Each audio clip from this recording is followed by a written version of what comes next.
guys, it's Anthony Bandiero here, attorney for Blue to Gold Law Enforcement Training, bringing you another roadside chat. So this question comes from an officer in Texas. He's talking about a stale misdemeanor. So basically what happened here is he attempted a traffic stop on a motorcycle. The motorcycle fled, but he had a great description of the guy, particular jacket and the motorcycle and so forth. In other words, he wasn't able to see the guy's face, right, because he had a helmet on, but if he was to contact that, bike and the way this guy was dressed that same night, he felt he would have definitely had probable cause to make an arrest, with other things combined with that, right? So here's the thing. So he started going around to all the bars, the biker bars, looking for this guy. Now the bad news is he did not find him. The question is, what if he did find him?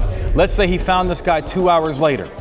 Would it be permissible to arrest that guy, or would it be stale? Will we have to get a warrant and so forth? Okay, the first thing is that most eluding in Texas is going to be a felony. So those cases are a lot easier. There is no time restriction on felonies, right? So if you found this guy, let's say 2 days later, 3 days later, or a week later, then you had felony charges on him, you could make an on view, a warrantless arrest, whether or not it's in your presence or not in your presence. We know that. There's not going to be a restriction there. A little bit more debatable is what if that eluding was a misdemeanor? Could you still take that guy into custody? And the answer is most likely, but I do want to introduce a constitutional common law doctrine known as the stale misdemeanor rule. Most states do not actually address this issue. It almost never comes up. The only state that really even talks about it here and there is California. But under the Fourth Amendment, there is this idea that sometimes a misdemeanor, if you're pursuing a misdemeanant, that at some point, if the pursuit becomes stale, and that you have to go now and get an arrest warrant. I guess it kind of comes with this idea that most, misdemeanor arrests during colonial times were for breach of the peace.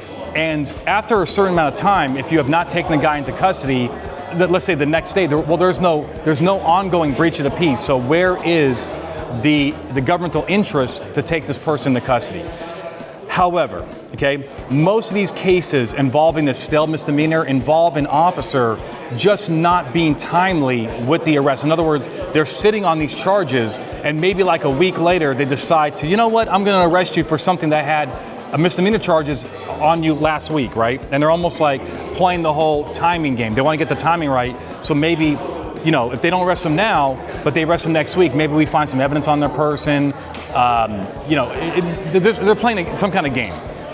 At the end of the day, though, this would likely still not violate the Fourth Amendment, because there is no case out there that says violating this whole stale misdemeanor means that all the evidence, the charges, and so forth would be suppressed. It's not quite how it works.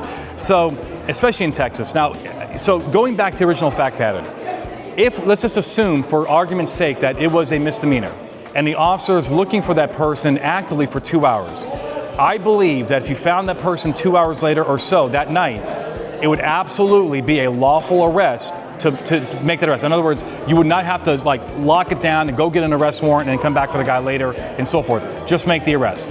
However, at some point it may become a little bit ridiculous, right? I mean, a month later, you're not going to probably make that arrest. First of all, you may not have probable cause anymore. It may be, unless they admit to it and so forth. So I hope it helps. It's a interesting scenario. I wouldn't worry about it too much. But with that, I hope I'm helping you guys. If you like what we're doing here at Blue to Gold, like, subscribe, share with your friends. And until next time, my friends, you guys stay safe.